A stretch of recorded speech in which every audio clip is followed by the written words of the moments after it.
Mission Pro Wrestling, the symbol of excellence in women's sports entertainment.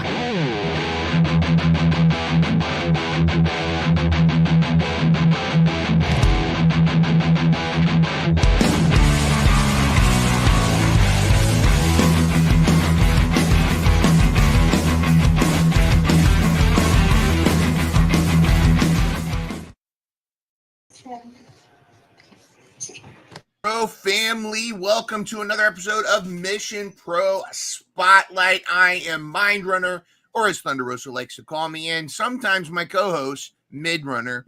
But hello, anyways, I am so not mid tonight. I am super excited. One might say I am inspired, like by the inspiration tonight. Absolutely. Because also, not only do I have my two awesome co-hosts, we also have a very special guest. But first, let's check in with the most lethal lady with a kendo stick flag. She is also the all-star indie reporter on the scene, off the scene, and she is the number one fan of the anti-Armani Sage fan club, okay, or troll club, if you will. Ladies and gentlemen, it is Angel Marie. How are you? I'm good. I got so scared you were going to say Armani's number one fan. I am not Armani's number one fan. I hate Armani Sage so much. But I am so good tonight. And Jenna is already in the chat. My night just got ruined. Thank you so much, Jenna. Thank you. Hey, Jenna, what's up? Yeah. Just kidding. Love you, Jenna. Oh, I see Pepe in the chat. Whenever we see Pepe, you gotta hydrate. Or at least Man, I don't even have water in here. Well, how do I keep not having water in my room? It's like every show. Ooh, don't tell Pepe. Yeah, he's gonna make sure you hydrate. Also with us is, of course, Dora the Explorer, Dora the Dance Mom, Dora the Tax, yes. Dora the queen of awesome backgrounds too, because we understand we're gonna get a better background hopefully by next week. Well, if not, I'll just tape some green paper up and put a picture of like myself or something. You know, I don't know. That works. That works. There you go. There you go. Now we understand it's in the works. You guys are gonna be wowed at the background for Dora next week. In fact, we're gonna unveil it. We're gonna make it a grand opening. We might have. I might even have to do an AI-less intro for you. I can put up the most random picture I can find now. Yeah, it's in the back of my head right here. Yeah, exactly. Do it. You need to put a photo, like you know how like dictators like Kim Jong-un, and then everybody has a dear leader photo up. You need to have like put something. Yeah, I can put myself up there. Yeah, with Dora looking all fabulous. Oh, see Dora up. Yep. See, hi Dora. Yep. I guess Jenna says you like me, Dora. All right, yes. Jenna. I met Armani Sage recently too. I had to show him Angel. Well, yeah. So we got to introduce our special guest, but before, really quick, Dora, what was your initial vibe? You're a pretty good read a character. He was chill vibes. He was like, oh my gosh, I can't believe. He's like, who are you? I was like, I know you don't know me, but I need to show you something. And then I showed him the pictures of Angel on my phone. And I was like, Angel wanted me to tell you something. He's like, what? I was like, hey, yeah, nice to meet you. I gotta tell you some stuff. Yeah. And he's like, oh my gosh, she's my biggest hater. And I was like, no, it's like love, you know? No. She loves it. I know. She loves your work so much. No. I do not love him. Speaking of love, turning this in a positive way, we all have mad love for this entrepreneur, this multimedia queen. She is so busy. She's almost as busy as Thunder Rosa, which is hard to believe. But she has so much going on, and the number one thing is she is almost as much a wrestling mark as we are, and we are super happy. We've been excited to have her join us, ladies and gentlemen. Our guest at this time is Astrid Pizarro.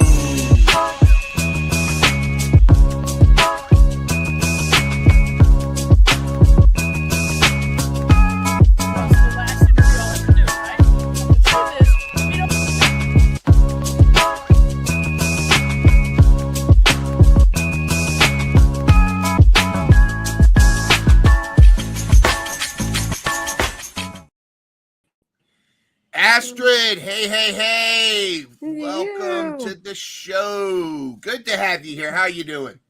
Good, how are you? Doing awesome. I tried to include, I think I only got 20% of the different things that you're involved in with there, but I tried to include as much as possible. I know that maybe tear up. I saw the killer cuts. I saw the awesome interviews. I only included a couple of the interviews because you had Shayna, a couple of my favorites. You had Shayna Baszler, and I believe that was Maxine Dupree also, I think was there. Yeah. For some reason, I thought I saw El Grande Americano without his mask on, but I couldn't tell. It was a profile of the guy. I couldn't tell if it was him or not. But anyways, so cool to have you here. So much to talk about. I mean, we're going to try to keep it focused on wrestling fandom, but we might dive into a little horror talk. We might dive into a little book talk. We might dive, because we're all kind of fans of pop culture. Super glad to have you here, and we've been wanting to have you on here for a while, and we're glad. And we just enjoy all your interactions and your social media. But there are, believe it or not, there might be some people in the Mission Pro family that might not be as familiar with you as they should be. So we're gonna kick off like we always do with our guests, a little gimmick that we call, that's totally ripping off Sean Evans from Hot Ones. Ladies and gentlemen, with the Natural Astrid Pizarro, this is Insta Insanity. Well, called, it's Insta Insanity.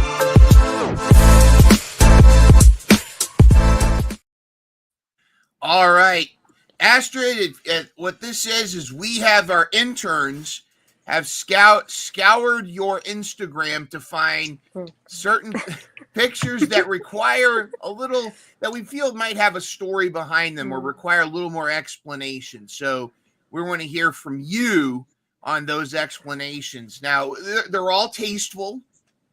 Well, most of them are tasteful. Some of them are tasteful, but we're going to, we'll go through them, and we definitely would like to hear the story from you. And kicking it off, I don't recognize. Tell us about this picture here.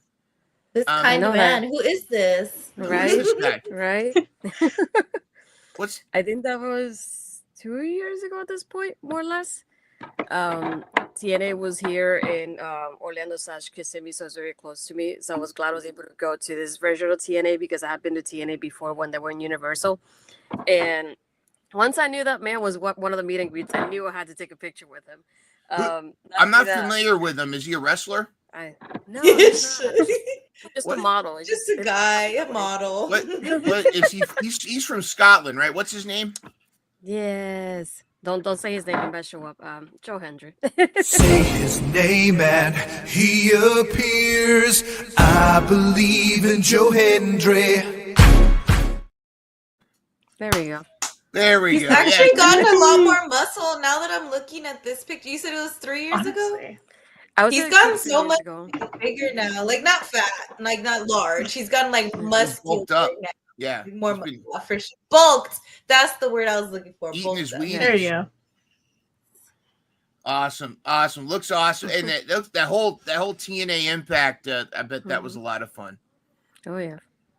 All right, let's see here. Now, I didn't know you were in a band. I wish I was. I wish, especially this one. That's one of my favorite bands. I have been listening to them since I was in high school, so it's been a little while at this point. That is the band members of the band Therefore Tomorrow. Awesome. What genre of music do they play? It's more pop punk and alternative music. Okay. Yeah, so it's a little bit older now. They haven't done music in a while, just so you guys know. But you know what? The magic of Astrid being on this podcast, that's going to spark an inspiration for them to get back together and come out with a new album. So you're to hear first. And talk about blast from the past here. I believe at the time this person's last name was Young or Paquette or Good or something. I can't really tell. It's one of those. This one was with Renee. This was the WrestleMania party they did to basically announce it was going to be in Orlando. I think it's WrestleMania 33, if I'm not mistaken. 33. So, yeah, if once I knew she was there, I knew how to take a picture with her because I really adore her too. Have to. Love it. Yeah. I love her. She's so sweet. She Yeah. is. This looks like something I just had to include this because I don't know about you, but it all over the country. I mean, it's been 95, 100 degrees. It's been like the devil's taint outside. So we definitely could appreciate a pool. Now, is this the fam? Is this the Pizarro fam? Yeah, well, my mom's taking the picture. That's why she's not in it. But yeah, those are my younger sisters, my dad, and my partner as well. Very cool. And it looks like you are enjoying the cool, if you will. I know, a little bit of the cool. As much as you can. Yeah. And the speedball. Yes.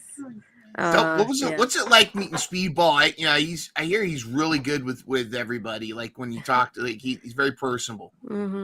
Yeah, he's very fun. He's a little bit shy at first, so I understood like his approach because I'm very shy at first as well when I meet people. But once I saw Speedball there, it's like I know how to take the opportunity because I know in my mind I know he was going to bigger places, so I knew I had to take the opportunity when I could. Before he Did left. he try to kick you? Did he try to do the foot thing where he stops right before your face? Oof, no, that'll be too scary for me. Yeah, I always think that he should grow a mustache, but I don't think Veda would let him. But I think he should grow. I think he's got the mullet. Go the He's mustache. so crazy. Yeah. I'm trying to imagine this right now, just so you know, mustache. Because what kind There's of? already a guy with a mullet and a mustache. I was gonna say, like, I can't even imagine the mustache, like this whole area. Ugh. Well, you never know. You never know what fashion choices might be out there. This looked really cool. I had to include this, and this looked like it was a lot of fun. Yeah, my church. Well, my mom is the leader of the women's ministry at the church, and they decided to do an event calling it Pray and Paint, and that was the first time I could do a painting like that from scratch. So that was me all by myself. That was good. Dora, I tried. think we found your background. Oh my gosh, that's nice. No, I was gonna say, I was like, are you gonna talk about how I can't draw? I can't draw, guys. Like I have. Me neither. It's like a thing. Everyone in my family can draw, but me. My daughters, great drawers. My mom, great. Brothers, great. Dad, great. Me, I can't. One time I did a painting like with the twist kind of thing with my friends, and I drew a farmhouse because that's all I could draw was buildings. And that's valid. That's so valid. I was like, what do I draw? Everyone had like these beautiful like scenes, and then they're like, what the fuck? And I was like, I'm sorry, guys. I'm sorry. This is all I had for you. It's the best I could do. Be proud of me, please. This is all I can do. It's okay. I do stick people, so it's fine. It just like I was surprised I was able to do that. So Hey, they're really good though. That's Yeah. really good. yeah. That was fantastic. And look at this, holding up the Hollywood sign. I think that was last year, if I'm not mistaken. My sister moved out to Culver City, which is very close to LA, and we went over there to visit her. So it was very fun to just go over there. Even though I hiked up to the Hollywood sign a few years ago, but this was the first time I was able to see it from far away. So that's why I had to take the picture like that. Absolutely. I mean, it's a must. You got to hold up the Hollywood sign. Yeah. Absolutely. And Luis in the chat says Hollywood Astrid. Very cool. Very cool. All right. Three awesome chicas here, by the way. This one, I have one of my friends that invited me to the screening of the movie Thanksgiving, which is a horror movie, and it was hosted by these two ladies and Carrying Cross, but I couldn't take a picture with them. So. You couldn't get Carrying Cross, but hey, you got Shotzi and Scarlett though. That's yeah. I got 2 out of the 3, so it's fine. Yep. I like her with brown hair more for sure. She looks Scarlett? Yeah, I like her with brown hair more. Yeah, I wonder why Scarlett doesn't go with kind of a red, because Scarlett, you know what I mean? But then again, True. you ever watch the video with the two of them and Harley Cameron? Harley's the one with red hair. in that Oh, yeah. music video. It's kind of Mhm. throws you off a little bit. Also, we will be talking about the horrible actions taken by the former indie god Matt Cardona recently. We'll be talking about that in the news if you haven't heard. Just not cool at all. But we'll get to that. Now I've heard of this. Is this a country pop star? I'm trying to this artist here. I heard she's starting to get popular. Can you tell us Really? about this? Yeah, I heard she's no longer just an underground sensation. No, not anymore. Hard to get tickets to go see her. I can tell you that much. That's Yeah, crazy. yeah. So how long Yeah, have you actually, been a Swiftie? I can't tell you exactly when, but I can tell you it started around the time of her second album, at least. I can say it's been that long, so it's been a little while at least. But big Swifty, I managed to get tickets for myself and my sisters to one of her dates in Tampa for the Eras tour, so it was one of those that I had to go, and I'm glad I made it happen. Now, let me ask you, what are some misconceptions non-Swifties have about Swifties? I mean, do they get do Swiftie fans get do Taylor Swift fans get a bad rap? I feel like at times, yeah, it usually is that kind of thing of like, oh, you're supporting somebody that only talks about her exes, and I feel like if you really listen to her music, it's a lot more than that. She has the lyrics and songs for different, like I don't want to say occasions, but different situations in life that I feel we can all kind of relate to. So it's not just that. And if anybody is rude to you about being a Swiftie fan, do you just shake it off? We just shake it off. Yeah, that's it. Exactly. What's your favorite era? Oh, that's tough because I always think about like I kind of get divided because I really, like I said, I've been a fan from I don't want to say the beginning, but like close to the beginning. But I Yeah. really enjoyed a lot of the Midnight's era and the Torture Poets era as well. Yes. I feel like she was able to be creative in a little bit of a different way, and I feel like those two albums are really her most personal ones. That's how I felt about it listening to the music, so that's why it's the one that I connect with the most. Love that.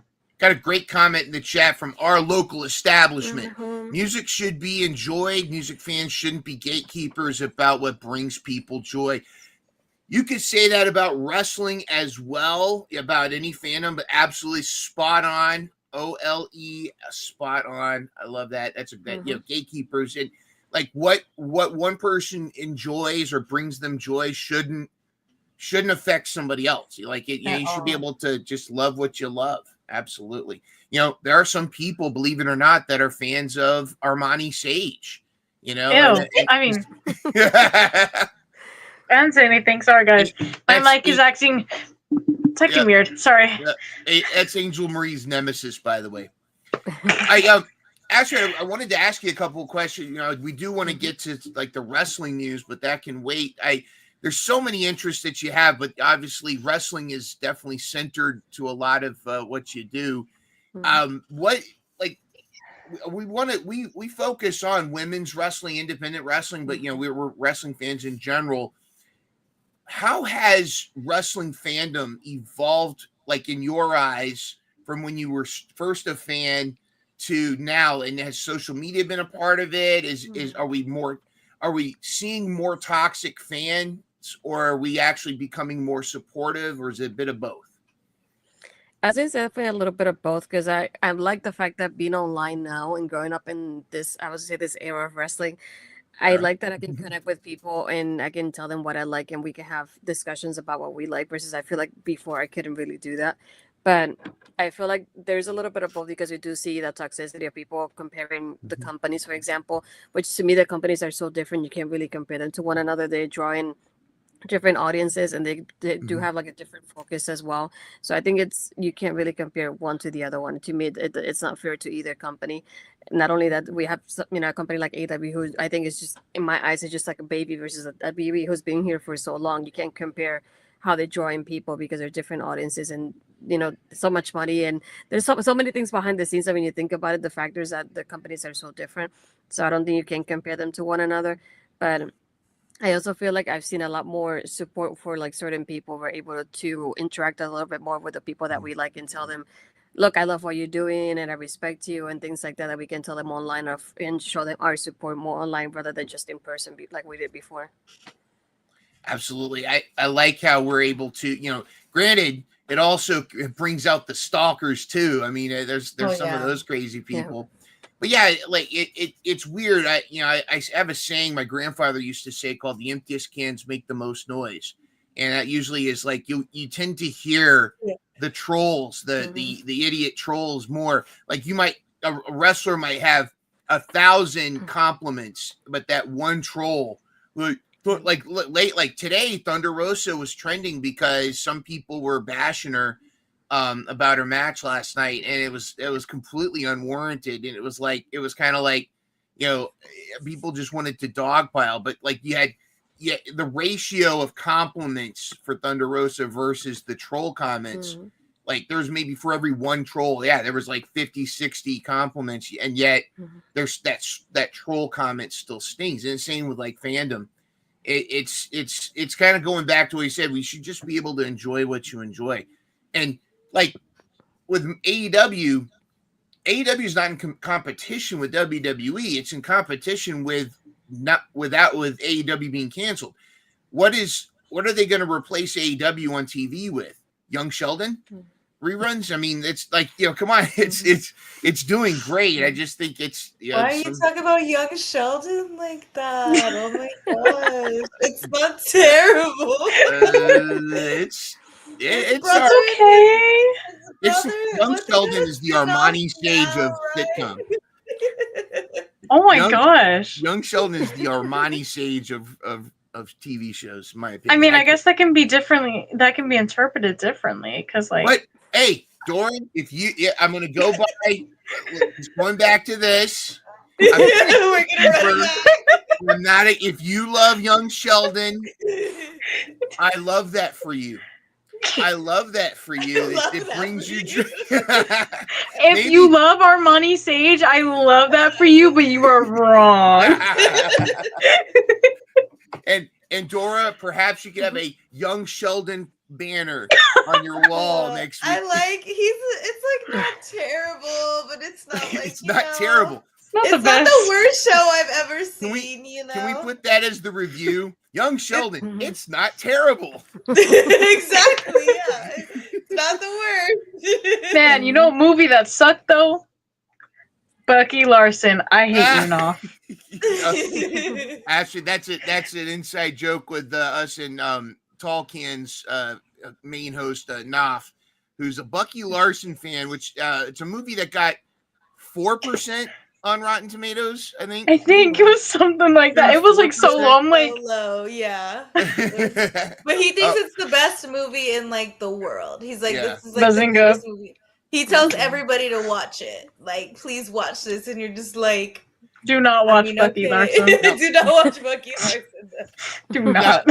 I will say this, because Astrid, you co-host a reoccurring segment, or it's a horror movie focus with and you have your co-host there. I forgot his name. Bobby. With Bobby, yes, with Bobby. And so, are you a big horror movie fan as well? Oh yeah. It's something like him and I, we don't get to really work often together.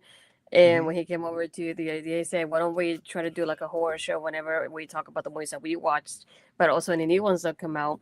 So that was our opportunity to finally work together one or another. But we both enjoy horror so much. We keep talking about it so often. It's hard to keep up with everything going on right now, but it's one of the fun things I get to do. Like I said, OLE is one of my homes. So it's always great to be able to talk about horror in OLE. What are your horror? Yeah, I was gonna say, what horror, like gore, like what level of horror do you love the most? So my top, I want to say series, I guess it's Scream. That's my top one for sure. So I'm more into the ones. That's my top one. I'll say that one. One that I really enjoy also is Final Destination. That's another one that I really like as well. Good stuff. Shoot, I'm trying to think of, when you put me on the spot, I forget everything. What about the Friday the 13th? I saw Bobby had a Friday 13th shirt on recently. So are you now Jason or Freddy? I mean, do you lean more towards one or the other, or Mike Myers? I like the movies, but again, Scream is like my number one. Like I don't Yeah. care for them as much as I do for Ghostface. Ghostface. Like Ghostface is my thing. So I have the point that my family, whenever I see anything Ghostface, they'll send me pictures and buy it for me because they know I won't have it, just so I can add it to my collection. That's how bad it is. Oh, I love that. Do you get into any TV series or any like horror sci-fi Dora and I are big fans of the series From, and I also I want to get Dora to watch this show called Surreal Estate, where they the real estate agents try to flip haunted houses. It's actually kind of cool. But, I've seen 3 episodes so far.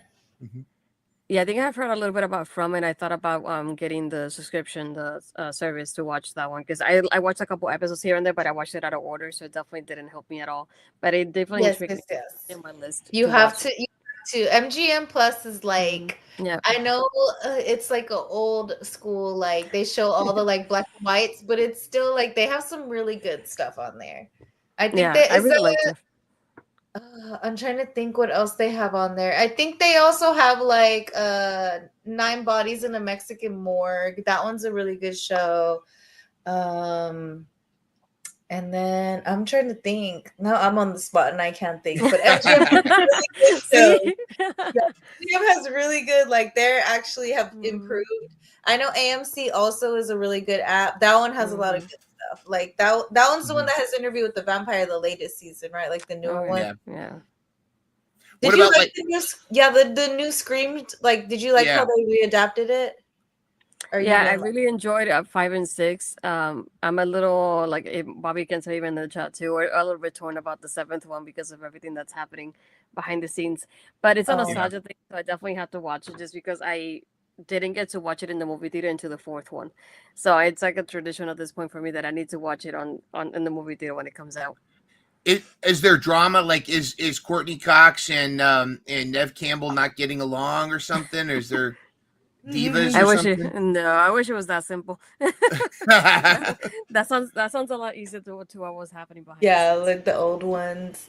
Yeah, that's good. I do like the twist though. I like the twist in the first one where it was turned out to be the both of the guys. You're always looking for one killer, and it turns out to be 2. Yeah. I always thought that was pretty cool.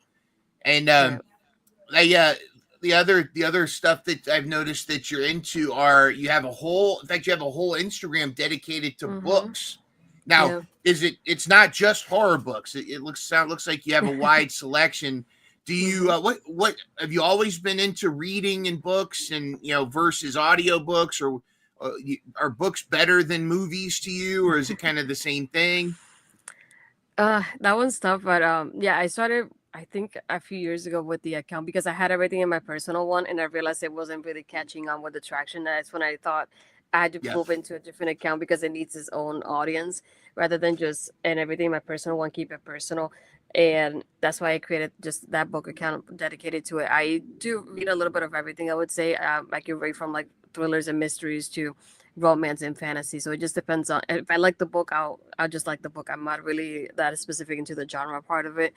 I do love audiobooks. I'm actually I have an hour left on the one I'm listening to right now, but I do like listening to my audiobooks while I'm working. That's how it helps me like get through them on a weekly basis. So that's definitely is one of the big ones for me.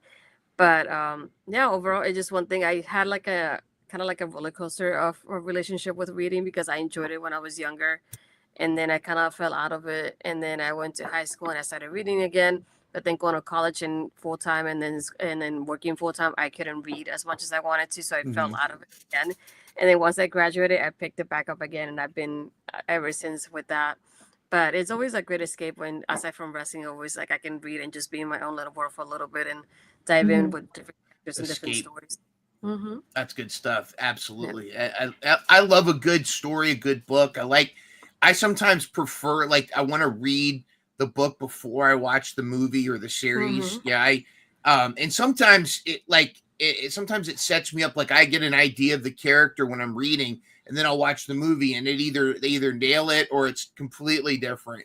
I was really into the Wheel of Time series, and then they had the Wheel of Time series on TV, and the characters were cast very differently than I imagined them. but the actors nailed a lot of the mannerisms of the characters in the book, and like especially like, and it's really cool when you get that feeling when you can check that out.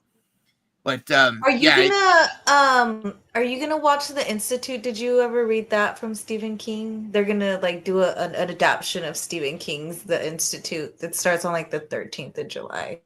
I ordered the book because I'm gonna read it first. That's what I was gonna say. I'm just like that. I'm like, I want to read it first. I'm gonna get the background, like speed it up. To me, it seems like if Stephen King was writing X-Men, like it to is me. That what that is? It's kind of like, or The Boys. It's probably more like that spinoff of The Boys, the Institute Generation V or whatever. Like Gen V. I think it's like Stephen King's version of like okay.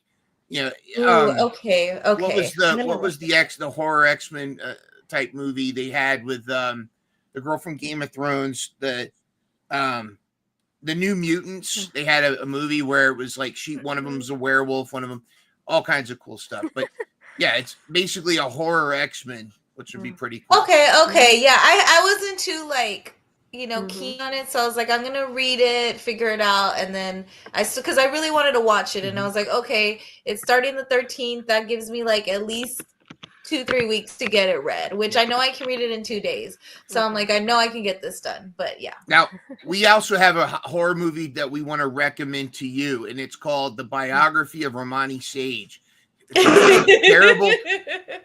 Now it's not for the faint of heart, but it'll shock you, and you might feel a little nauseous at certain points. It's not body horror during the whole movie. Book, actually, now that we're here, Angel, you need to get on this.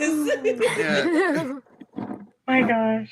Well, to cleanse our palate, we because one of the things that we're all here for. I mean, we kind of watch this pro wrestling thing. That just seems to be, it brings us all joy. So we're happy for you and happy for everybody. But if I love wrestling, you love wrestling, we love wrestling, as Trey Dio would always say at We Luv Wrestling. So without further ado, let's get to the week in wrestling news.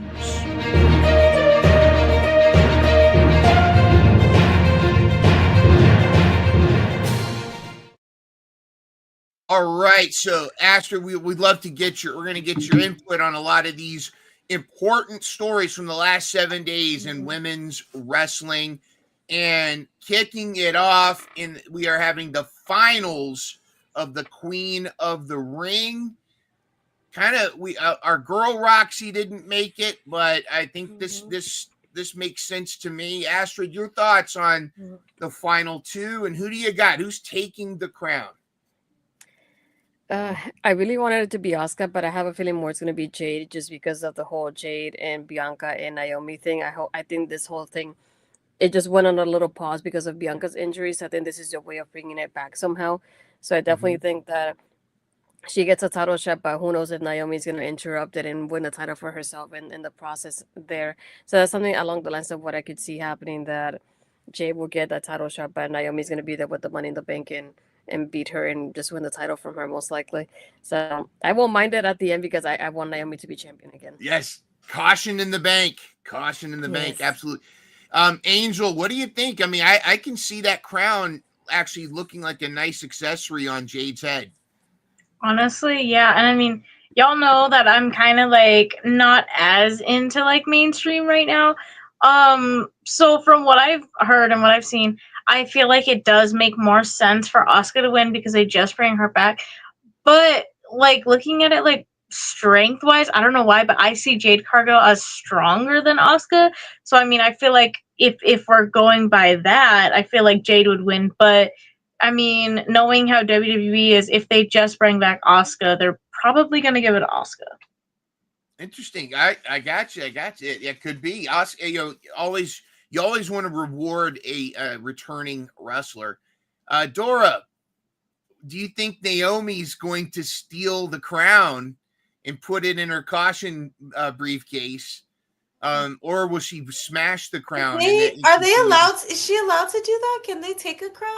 I think it's Technically. championships, but hey, I mean, I don't know. Maybe That would be so cool, actually, if she did that. Like, does she I don't keep think the money Naomi in the cares about bank? the rules. So yeah, Yeah, she that's what I was gonna say. probably- Like, oh my gosh, that would be actually a really cool thing to like incorporate into like, oh, No. someone steal the crown for the first time.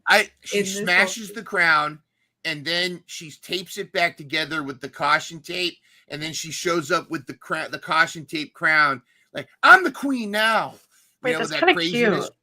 They get into it, and then Yep. like Jade breaks the money in the bank case because I really want them to do, like Tiffany, like I said, with when she got the pink, I need them to destroy this case so we can get a caution case. Because I will definitely pay top dollar for a caution money in the bank like briefcase from Naomi. So yes, definitely. I need someone to break this case. I don't know who it's gonna be. Someone break it because I need the caution tape one. I love it. But also, Night of Champions, Saturday, June 28th. It is a street fight. We've talked a little bit about, and it does look like although Roxy lost, it does look like she's going to step in and as the tag team champion with Raquel. But we're getting a street fight between Mommy and Raquel. And what are your thoughts, Astrid, on Rhea Ripley's storylines lately, and your thoughts on how they're handling Liv's injury right now? I mean, they're doing what they can for something that happened so out of nowhere. So I applaud them for like trying to move pretty quickly and finding a way to really continue on with the storylines without her. And it's at the same time going to suck because you think of like what if situation, what could have been if she hadn't got injured to begin with. But yeah, I hope she has a speedy recovery because I know you can tell there's something that's definitely gonna like, I don't want to say hurt her, but something that she's definitely not gonna enjoy when she could have been in the spotlight with like the 3 storylines that she had going on at the same time. So I can only imagine going through her head right now how she must be bummed at what she's going through. But regarding Rhea's booking, I've been so torn about Rhea because I love her, but I don't like the way they've been booking her for a long while at this point. It's like she barely wrestles and we barely see her. She's so, if anything, she does promos and we don't see her consistently as we should be. And it's like, I don't want to see her against Raquel. I really don't care for her. I really wanted her and Liv and then have her be on a spotlight with somebody else just because when the whole War Games thing happened, I realized how she's almost like isolated from the rest of the roster. It's almost what it felt like. Yeah. Because like I can see her interacting with the ladies. I'm like, I want to see that. I want to see that. And she's been here for a while. We haven't seen any of this with anybody. And I feel like it will be great to see her facing other people that are not Liv or Raquel for once. There are some NXT talent that I feel like if they get called up, I'd love to see them in a feud with Rhea. Lash Legend with Rhea would be incredible. I also think that I would love. I mean, obviously, Stephanie Vaquer versus Mommy would be incredible. Booker T would have to be on that. He on would that commentary. And Miss Parker. I do still think Miss Parker, Jada Parker versus Rhea Ripley would be a good feud. But we'll see. We'll see how this pans out. And but I do kind of like Roxy fitting in with with Finn and everybody. I think that's I don't know. Do you like that story? Like kind of Roxy being brought in and kind of being the new heel. And did you hear the theory that it was the original plan? I don't know if they're still going with it. Was the swerve was going to be that Dom isn't interested in Roxy and he actually turns his back on Liv to go with Nikki Bella. Your reaction says a lot right there. You look like you smelled a fart, so I will move on from that theory. No, all right. Before we get to talking about NXT, was there anything happen on Raw? Were there any matches that were just incredible bangers with controversial endings? I do believe there was. In fact, I do believe we should talk a little bit about our banger of the week.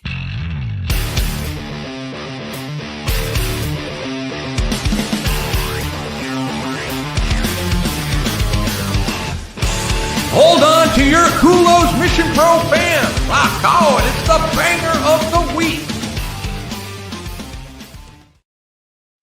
All right, our banger of the week.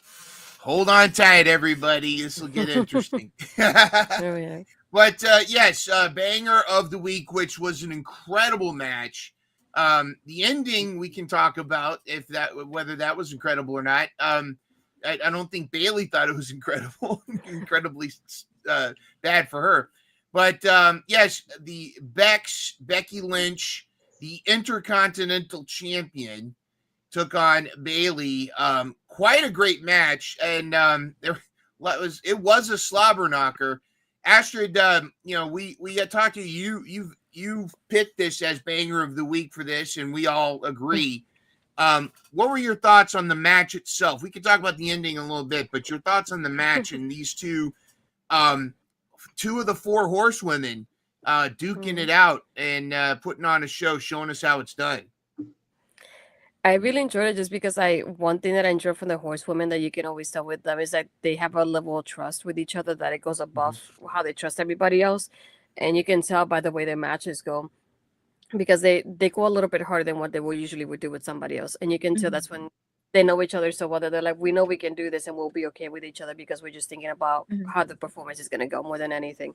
And I love when you see people like that, when they have that certain level of trust, and you can tell in their matches. And it was very hard hitting. I really enjoyed the match. It was one of those that I'm glad it had enough time for it to develop the way it did as well. And I'm a little torn about the storyline right now, but I'm the kind of person that I love Bailey in the spotlight, so that's why I'm glad she had this match to begin with.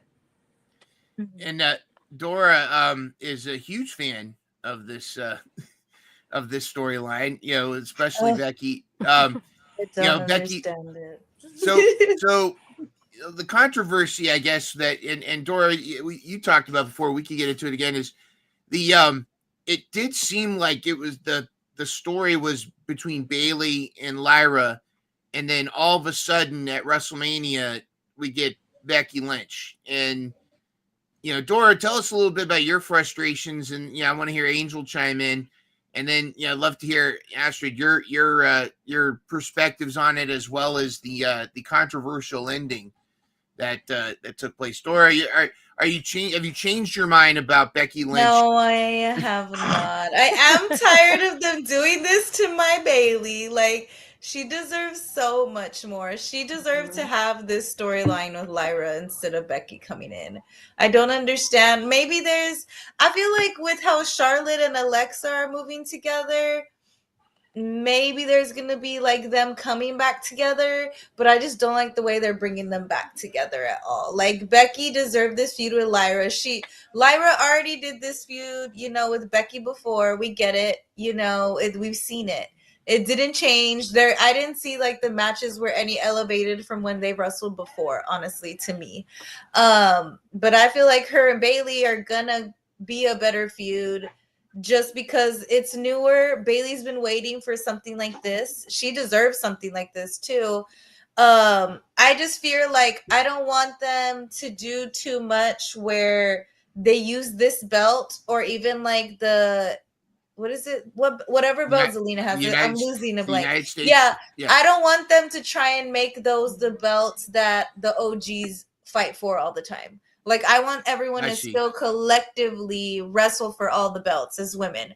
I don't want them to be like, oh, this OG deserves to have a belt. Let's just throw this one on her for a little bit and make this a feud with whoever. And that's what it's starting to kind of feel like with adding Becky in there, to me anyway. So that's my only fear. That's one of my only major fears. Don't make this an OG belt. It's new. Give it to let the girls battle it out. Let Lyra defend it against someone other than Becky, other than Bailey. I mean, not that Bailey just needs to be able to get the women's championship belt too. Bailey deserves a major belt, not an intercontinental belt. It's a new belt. Let the new girls battle it out. We have so many people we can move up to be in this position on this belt. I need Becky out for a little bit. No offense to her. I don't want this right now. Like, can she feud with like Alexa? Like, can she feud? Like, there has to be someone else Becky hates besides Lyra, besides Bailey. Like, there's no way Becky has no problems with no one else except these two ladies right here. Like, But Becky can no. pick a fight with anybody. That's what I'm saying. Like, she's Yeah. the man. Like, she can literally fight anybody. Like, what are you doing? If you're gonna add her to Seth's faction, hurry up and go add her. You know what I mean? Like, get that story out of the way. But I'm just like, I just don't want this to happen to Bailey again, where she's putting on these great matches and they don't ever reward her. So Before we go to our resident Bird Lady fan, Angel Marie, I want to ask Astrid real quick. Do you feel like there's a lack of trust in Lyra, and that's why they brought in Becky, or is this the opposite? Are they trying to? Is this a way to trying to give Lyra a rub by having her in the storyline with these two veterans? Yeah, I think it's just a way to like have her grow and like uplift her and give her that more of a highlight. I get where Dora's coming from because I felt the same way too. I feel like this is more of a championship that you should give to like the newer girls while they develop on the main roster on the way to the world championship. So I would have preferred like this be more like somebody like Elvira sticking to something like this. So maybe somebody like Roxanne having this championship for the time being, just to like help them build a character and show off what they can be as champions. And again, it's like my top two horsewomen are Becky and Bailey. They to me they're really like interchangeable in that aspect. But I have moments that, for example, with WrestleMania, that Bailey, I feel like I was very happy for her and Lyra, thinking, oh, they're gonna get a spotlight. It's gonna be awesome. And thinking of the way they handled that part with Bailey, it just disappointed me because I thought that was the one moment, like a WrestleMania moment for her to give her that. I did like having Becky return, but I just didn't like the way they handled it. I think they could have done something a little bit different for Becky's return here after being away for quite a while. I like when Becky is on the roster though, because I feel like I don't know what it is, what if she does politics kind of backstage for the girls and it speaks up for them, because the women's division gets treated a little bit differently when she's around, and you can tell the difference versus she's absent versus when she's on TV. But I just wouldn't want her. I didn't want her involved in this title picture right now. That's the only thing I could have done without it. Like her and Bailey by themselves, that would have been great too, with no championship involved. Because I feel like that's already big enough as it is. You don't need a title for it to be or feel important either. But I just hope that this is something that helps Bailey be at the top later on, because that's really what I want out of this for her, to be honest. Absolutely, I think we all agree. Angel Marie, do you? What are your thoughts on? Are they trying to build value in the Intercontinental title by having Becky and Bailey on it, or is this one of those things where, hey, let's let the Lyras and the Tiffany, Tiffany's already got the main title, but the Chelsea Greens, the Zelinas, and maybe even some of the like Stephanie Vicaire. Should the Intercontinental and U.S. title be more for the young rising stars, or are you okay with the veterans fighting for it? Yeah, no, I think that like it should be for the newer stars. I mean, just because it is a newer belt, and I know we all already kind of said this, but yeah, like it should be for like the new up and comers, because there's a decent amount of talent that sometimes won't really get used for anything, and we could easily push them to have the Intercontinental title, and then they'd have like a purpose. But like with just like the vets having the Intercontinental title a lot, I'm just like I don't really know. I mean, yes, it is nice sometimes to see your favorites get titles, but then sometimes it's just like, really, like y'all like already had your spotlight. Let someone new have their moment now. Yeah, exactly. I'm hoping this is going to help Lyra, and yeah, I'm with you about Bailey. I think we'd love to see her. This picture of Becky laughing at all of us, I think, not just getting a disqualification, being able to keep the title. But let's talk about that other show on WWE, NXT. We had a fatal four-way for the number one contender at Evolution, and it was Lash Legend, Izzy Dame, Miss Parker, and the juggernaut herself, Jordan Grace. I mean, I'm a fan of three of the four of them, and one of my favorites won of my three favorites. Not much of an Izzy Dame fan, but I don't hate. If you're an Izzy Dame fan, I'm happy for you.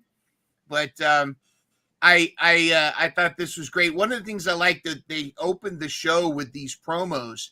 I thought that was very smart. I thought that was very good, and I thought it was funny because you had very professional. Like Lash was really great about talking about Hotlanta and all this. Izzy did her thing. Jordan had a very professional and like personal promo, and then you had Jada Parker like, "I'm gonna have it on lock. You hoes are gonna get your asses beat," and it was like. I had to laugh because that's so Jada Parker. I mean, doing that. Astrid, your thoughts on the Fatal 4-Way, and of course the Juggernaut is going to be challenging for the title. Is she just going to go through all of Fatal Influence? What do you think? First, I really love with NXT more than anything how they had different fonts for everybody, so it makes them very unique to them, especially when they do the entrances. I love when they do that, so especially you can see it here with the backgrounds. But Fatal 4-Way, I really enjoyed it. It was one of those, like, I like the fact that with NXT, especially when you have any kind of multi-person matches like this, especially after the promo that the Fatal Influence had, when a lot of the girls came in from backstage to really address JC Jane. I love the fact that they have so many possibilities. And I love the fact that it was just one of those moments like, okay, we'll wait to see who we pick, but anybody can just be a part of this. And it could be anybody's shot. And I love that part about NXT because it becomes a little bit more unpredictable in that sense of it up until you get that winner, obviously. But very happy for Jordan. I just feel like they're in a little bit of a pickle, if you want to call it like that. Because we had like a similar situation when Stephanie and Julia were here. And it's like, which one do you put on first? Which one gets the spotlight? And I feel like you get Jordan that was here a little bit before, like a Blake Monroe. And then there you get Blake in here, who's very popular. So it's like, now do you have Jordan in the program here? Blake just arrived, so is Blake going to get involved with this somehow? Or how is that going to work? And it's going to be kind of like a similar situation of who do you pick to have that spotlight first. So I feel like that's something that's going to be, I don't want to say an issue, but like something that's going to be happening probably moving forward the next couple of weeks. That's how I feel based on everything that's happening in NXT right now. Interesting. Do you think it's Jordan Angel? Do you think Jordan Grace is going to win the title, and then her next big feud will be Blake Monroe? Honestly, I think that would be really cool. I mean, just from what I've been hearing, I think it might end up being Jordan that is going to win. Well, you see, we've talked before that we're pretty sure Jordan's only going to do a little bit more time on NXT until she's on main roster. And I bet Blake Monroe, same thing. I mean, that when NXT brings in veteran talent, they don't tend to stay on NXT too long, or sometimes they do, I guess, but or sometimes they pull a Roxanne and they have 1 foot in NXT and 1 foot on the main roster for a while. And Dora, your thoughts? I mean, is it going to be is JC Jane the transitional champion we thought she was, or could there be an upset? I hope JC's only transitional because I'm tired of them. Like, no. I definitely want Jordan to win this, but with Blake coming in, I definitely think, I mean, we saw 3 of the people out of the 4 in that group. They were in the Royal Rumble. So that means they are pretty much their talent, their whole persona, like the main roster was like, they should be coming up soon. So I'm thinking Jordan also is semi like a transitional because she's probably going to be moving up soon, honestly. Like Jordan's been there for what, like almost 6 months now? Maybe a little bit more? Because when did she debut? Royal Rumble, she was still in NXT. That's what's confusing because she was NXT, but showing up on I mean, she was TNA, she was TNA, but still coming to NXT. Yeah, so her that's actual NXT debut, I think, was recently, but yeah. So that's why I'm thinking her. I would assume like they're doing this because they're showing you like, oh, we're moving these 3 up. I don't think Izzy's anything they're trying to move up. I know she's dating Braun Breaker, but what are we gonna do when we move her up there? You know what I mean? She's not ready for main roster. But the other 3 definitely, I think they could hold their own. They've already proven in the Royal Rumble that they can do it. The only thing that these girls haven't been able to prove is like tag team champions because they never do anything with these tag belts. So we don't know how they'll do with tags, but I definitely think Jordan and Lash, they're definitely ready for the call up. I don't think they need very much longer here. With Blake coming in, that's helpful because then, okay, we can actually give the belt to Blake. And now she can do everything she's wanted to do with WWE and have her be the champion for a little bit, help these new girls. Because, like, we all know how NXT is. Like, half of the roster is girls that never wrestled before, and they have to go to the performance center and learn how to wrestle. Yeah. So that's what makes it hard. That's why, like, with Astrid was saying, WWE way. yeah, like that's why what Astrid was saying, like with the like Bailey and the other horsewomen, like they're able to put on certain matches because they've been doing this so long together. And they wrestled before indie kind of style, so they know what they're doing. These other girls, like, no shade to them, but they're coming in from playing like volleyball. They were cheerleaders, they were hockey players, rugby players. So so they don't know really the business like that. So it's hard for you to wrestle with someone like that unless they're naturally good. Like we had Bianca come in and she's amazing. You know what I mean? Like you have those people that come in and you're like, oh, you were meant to do this, but that's not the case most of the time. It's you having to build up your confidence, your character, and everything, and then work with people and hopefully not fuck it up. Because look at Raquel. Raquel was great in NXT. She's been over here not doing the best, on the main roster since she came back. It's been like crazy, the difference from then to then. But I'm hoping with her pairing with Roxy, like you kind of finally saw that this week, that, oh, maybe Raquel might have something left in the tank for us to get behind her as like, oh, this powerful like bodyguard person, like Finn Astrid, was saying, I've been waiting for this. So Astrid, I caught your reaction. You're not much of a Raquel Rodriguez fan? No. She's one of those few ones that what I don't like about it is like she's okay as a wrestler, but I feel like she doesn't have a personality really on screen. And I was like, I would like to see more of that. And that happens quite often with, like, for example, somebody like that is Zoe. Zoe's one that I love her wrestling and everything, but she doesn't have her personality on screen. So I feel like I can connect with her. But then you go on her social media, she's super funny. I was like, I want to see that. Where is that? Yeah. Yes, we want that. We don't want this like stiff Zoe. We want this fun Zoe that we're seeing talk shit all the time, or like, oh my gosh, they're naked.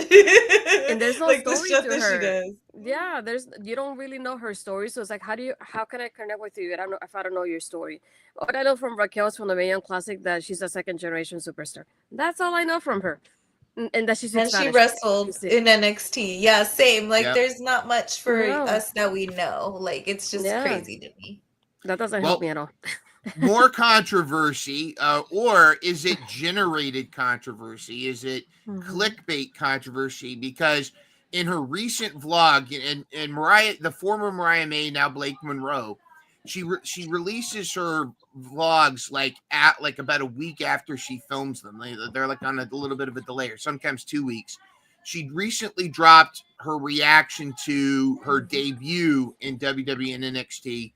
And it was, if you haven't had a chance to watch the full video, because it's really kind of heartwarming. And she talks about how since she was 6 years old, she was a big WWE fan. It's been her dream to get in WWE. Her parents, she went to Japan and she thought about staying in Japan.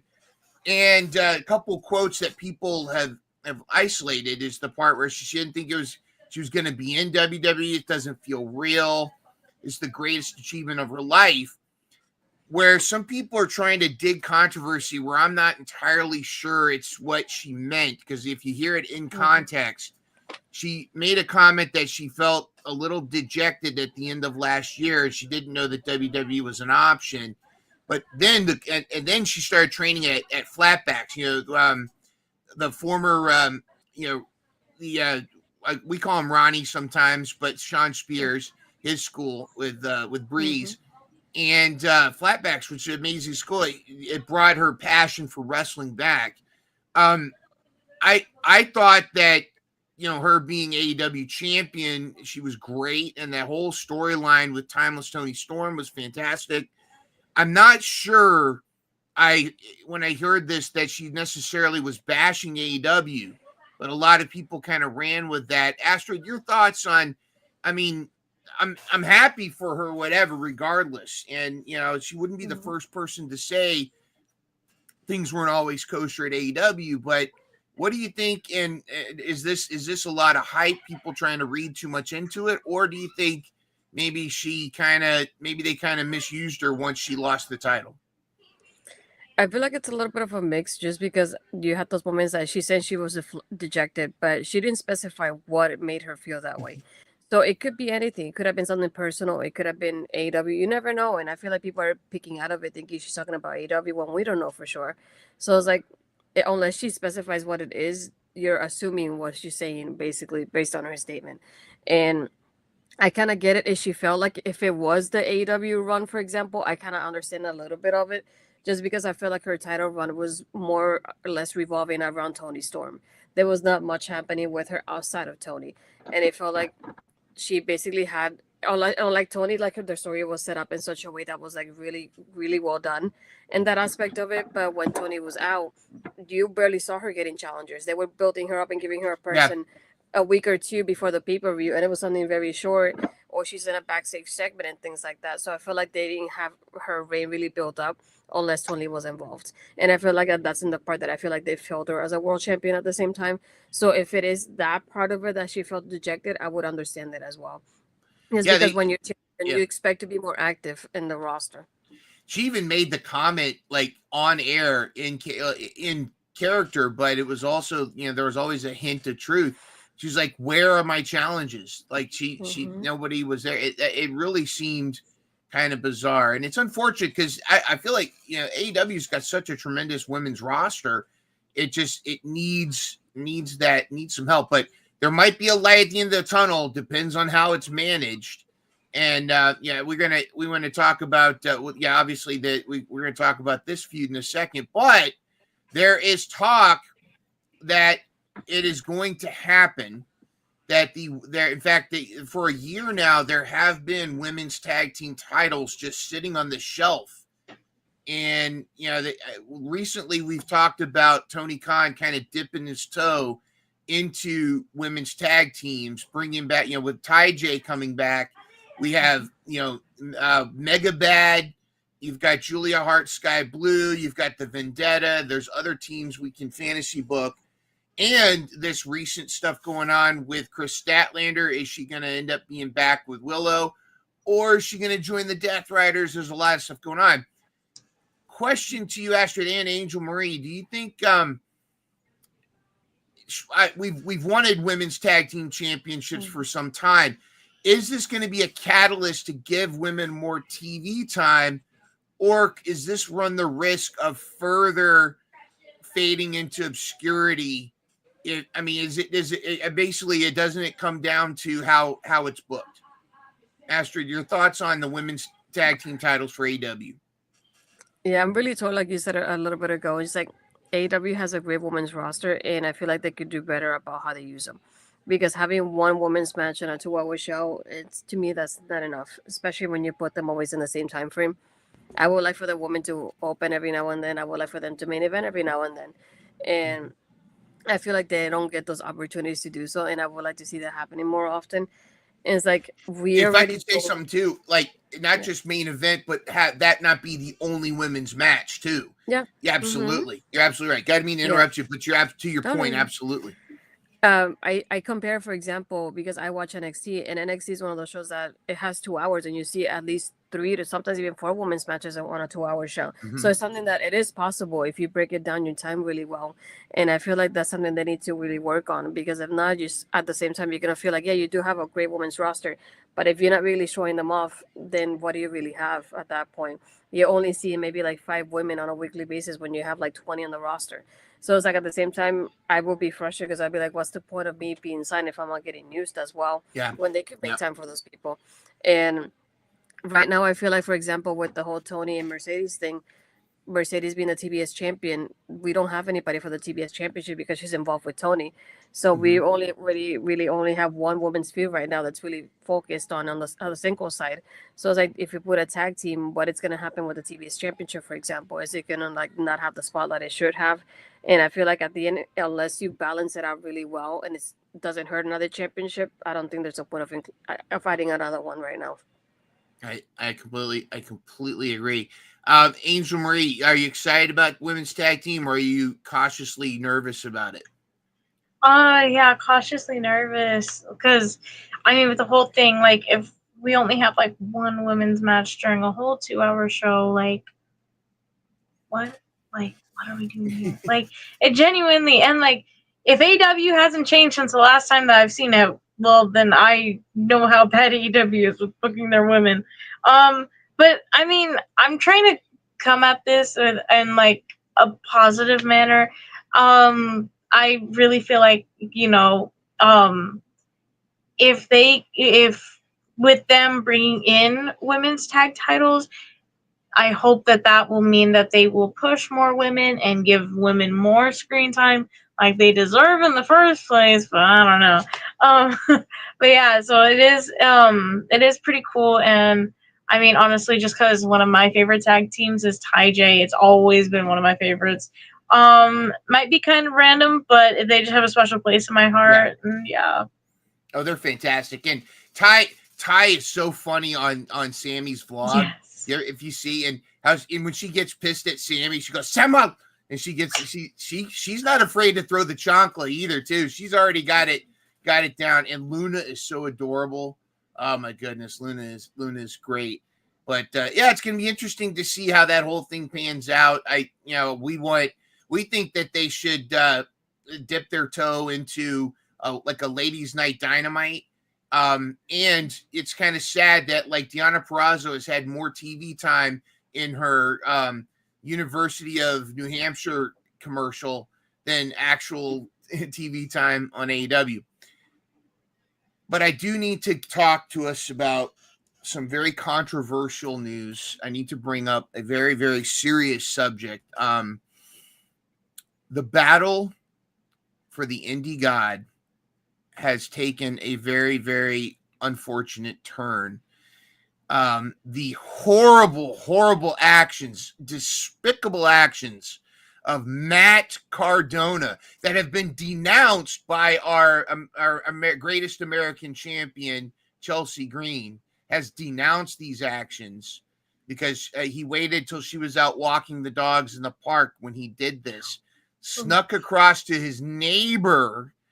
And not only did he steal her tank, but he served her lawsuit papers, but rode the tank over her arm so that it was broken.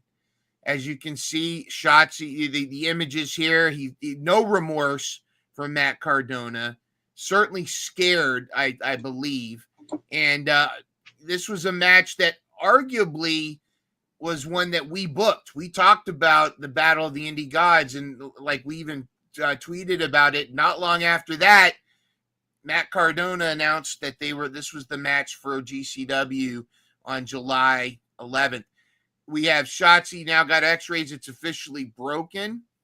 Matt Cardona, his very sympathetic tweet saying, "Oh, Shotzi's got a broken arm. Ha, ha, ha, ha." Very sympathetic. Very much. But Astrid, do you think this is this actually going to bite Matt Cardona in the ass? Because now Shotzi's going to be able to wrestle with a cast, which is essentially like wrestling with a crowbar attached to her arm. Your thoughts on this feud between the Battle of the Indie Gods, and it's going to accumulate at GCW on July 11th? I really just hope I see a clip of her hitting him with the cast. That's all I want at this point.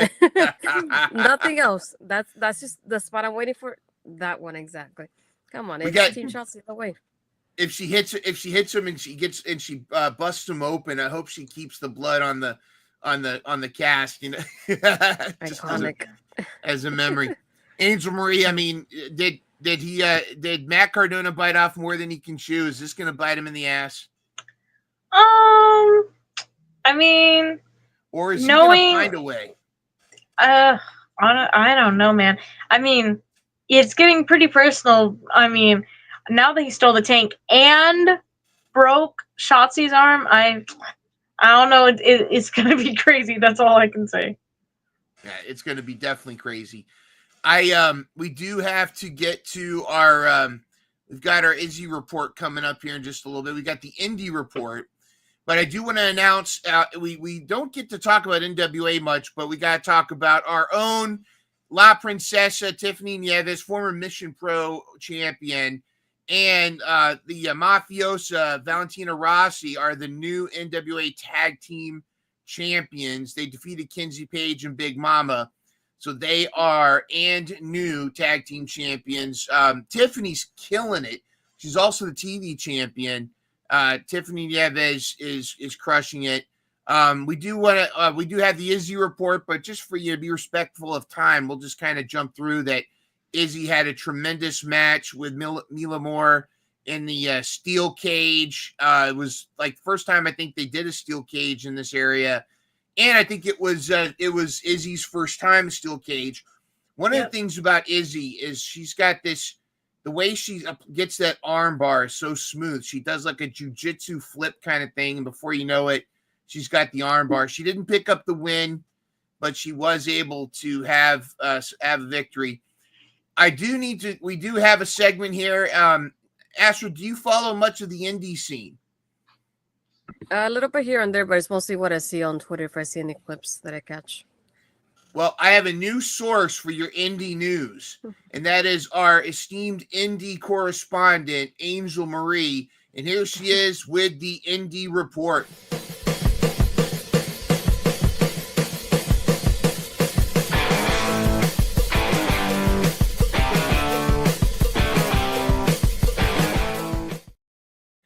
All right, as you can see, she skipped her prom to go to RCW. Mm-hmm. And totally. Look at this card. Yeah. I totally skipped RCW. My prom totally wasn't the night before.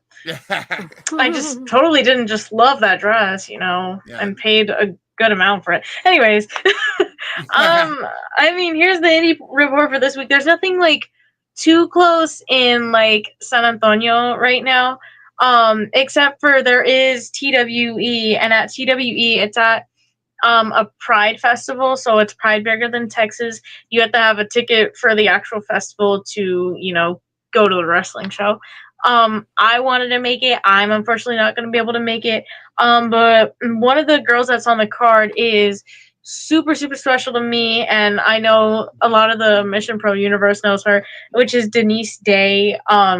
Absolutely fantastic. I love Denise so much, and she's going up against Alma Bella.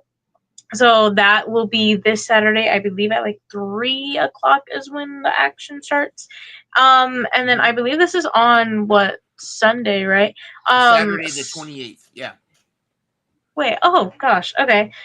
Spark Joshi is having a show in the Houston area, which is gonna be really cool. I know there's the World Championship, which is Hazuki versus Maya World, and we love Maya over here. Another Mission Pro alum. We love our Mission Pro people here. Yes. And then let's see, Spark Joshi, Pacific Champion, Bert Vixen, the champion, versus Miyu Yamashita and Erica Demia, who Erica we've actually had on the show before. So fun. I am gonna completely butcher that name, but Rachel Rose, sorry. She's another, Texan, and she's teaming up with Yuka Sakazaki. Yes. Yeah. The Mrs. Konosuke Takeshita, by the way, which was recently announced. That's awesome. Yeah. Adorable. And then we have Jasmine and Laura's going to be in a singles match, and Top tier. Jasmine, top tier. Yeah, she's insane. I literally, the first time I saw Jasmine, didn't even know it. She was at the main event tapings for an episode of Raw back in like 2022. That was the first time I saw her. I didn't even know her at the time, but I just think it's so cool. Full circle. Then I got to meet her through Mission Pro, and it's been so awesome. And then these are all Texans right here. Yep. Or not too sure about Charity, but I believe, I don't know. Charity King.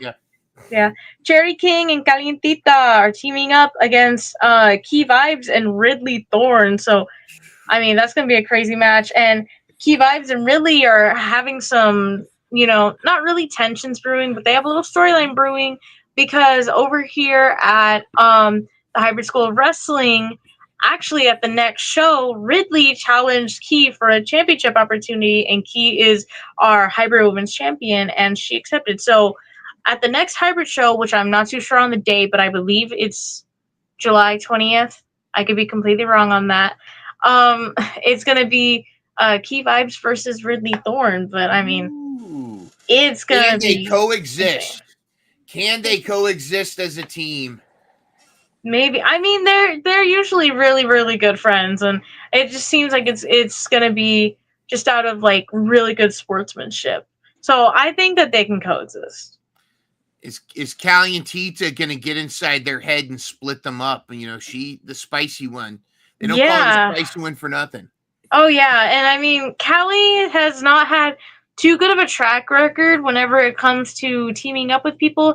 I mean, I didn't get to really say too much on it, but at the last Hybrid show, Callie had teamed up with Anarkid Ash, and the reason why they lost is because Callie and Ash were fighting on the outside because they got annoyed of each other, and that's how they got counted out and lost. So, and they, even after the bell, they were still going at it. So I wouldn't be surprised if we also see Callie and Ash. Oh, and at RCW Stars and Stripes, they will be going up against each other, actually, now that I'm thinking about it. I do believe it's going to be for the RCW Women's Championship, but that is sometime in July. Gotcha. Sometime in July for our future. We'll update you. I'll cover it next week. Astrid, do you get a chance to get out to much indie wrestling in your area? No, but it's something that I'm hoping to do something in the next couple months. My first indie show was when I went to Canada to visit my friends. I went to 2 indie wrestling shows for the first time there. But I found a couple here in my area here and there, just a matter of like they're a little bit kind of far, but we'll make it work somehow. But I just love seeing Jasmine Allure. I interviewed her before. She's a sweetheart, so I adore her. She is top tier. She had unfortunately she has the record for the shortest Mission Pro Championship reign. I think it was 20 minutes. I don't remember. Holiday cashed in the Mission Pro Cup, which is like the Money in the Bank, and right after she won, and convenient. You gotta love Jasmine's confidence, but the Renegade Twins helped her win, and then she pushed them away. So I don't need your help anymore. And as soon as she pushed the Renegade Twins away, Holiday comes out, cashes in, and 1, 2, 3. Holiday's your new champion. All of these ladies are fantastic. I'm a fan of all of them. I'm familiar with all but maybe 2 of them. No, and I think this is gonna be. I'd love to go to Houston just to see this and check it out. I did go to one of my local wrestling talent events that they had called Next Up. And it's up in Hampton, Virginia. It was a lot of fun. I got to hang out and see. And they had 1 out of the 8 matches was a women's match, but the ladies brought it. The whole show was great, but the standout ladies match was Kelly Capri took on Jade Onyx. Jade Onyx, hailing from San Antonio, Texas. Granted, I found out later she only was there as a kid. She doesn't remember living there as much as I thought. I thought that, San Antonio. But it was a great match, and I highly recommend that you get out to you make sure you get out to support your local indie wrestling. These are the future stars. You never know that you might be hanging out, and for $5 you get an autograph from a future Rhea Ripley or a future, Tony Storm. You never know, and they'll remember these days. They'll remember the support that they get from the fans. All right, well, we don't necessarily have to get into the draft. We can skip. Let's not. Let's really not. Especially when Mission Pro Spotlight's in the last place. But yeah, Astrid, we got to get you on the next season when we do the draft again. I think that'd be a lot of fun. You never know. This might end up in your possession if you draft a good team. But Astrid, this has been a lot of fun. Do you have any final thoughts or words and where on advice for everybody? No, thank you for having me. It's been a lot of fun to talk about women's wrestling. I like doing it often, so it's very nice to be able to discuss anything women's wrestling altogether from any company, to be honest. Yes. Advice. Well, I would say the advice that I learned from my great friend Ella J. Always shoot your shot because you never know. So. Yes, you never know.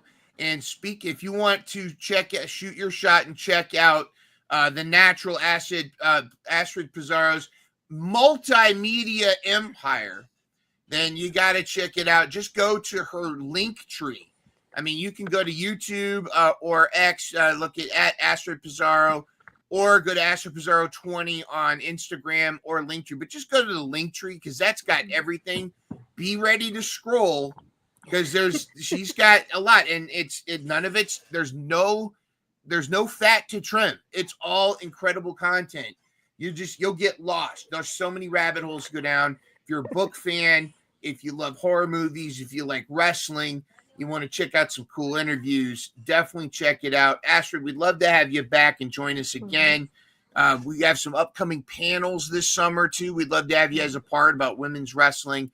Thank you so much for joining us. It's been awesome. On behalf of Astrid the Natural Pizarro and Angel Marie, this is Mind Runner. Have a great, great evening and love what you love. We're happy for you. We'll see Except you for our next money time. stage. Yeah. Swagger down the street with your red lips and funky beat. You better hold your head up to the sky. I'm gonna roll with you till the day I die.